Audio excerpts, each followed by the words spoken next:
Welcome back to another edition of This Week in Israel, the week of March 2nd, where we break down all the important topics that you care about and should know about. So we'll start breaking down a rather tension-filled week. Earlier in the week, the International Atomic Energy Agency, the IAEA, announced that Iran has reached 84% enrichment level of uranium in its nuclear program. This is just slightly below the level needed for weapons grade enrichment, for weapons grade level. It's no secret that Iran is trying to get a nuclear weapon, which only lends legitimacy to Israel's rallying of the international community to try and prevent them from doing so. So it certainly will remain a hot topic here and a primary focus of the new government and the prime minister when it comes to international relations.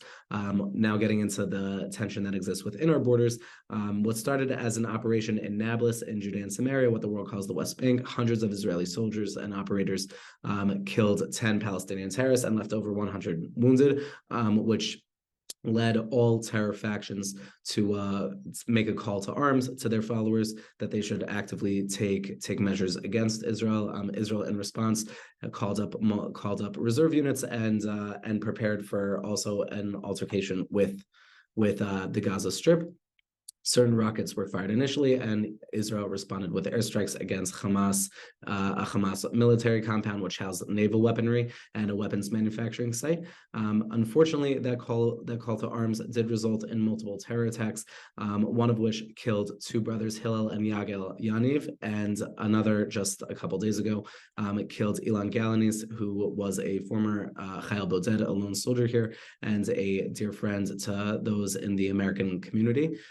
So Israel is taking swift measures to protect the area. A lot of units have been called up to operate within Judea and Samaria, and unfortunately, as a result, many Israeli citizens have taken matters into their own hands and started rioting within Palestinian-controlled areas.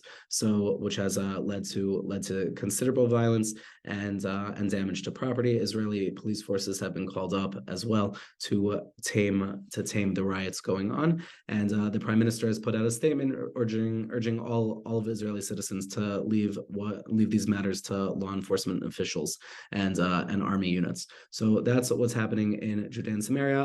Protests against the prime minister's judicial reform is continue. They are frequent and becoming a little bit more intense than they started out initially. So police have also been called throughout Tel Aviv to try and tame those as protesters have been blocking considerable parts of the country when it comes to train tracks and highways, and certain parts have gotten violent as well. So a lot going on. Everyone is urging unity during these challenging times, and we hope to only be reporting positive news and peaceful events happening in the near future. Wishing you a great week ahead.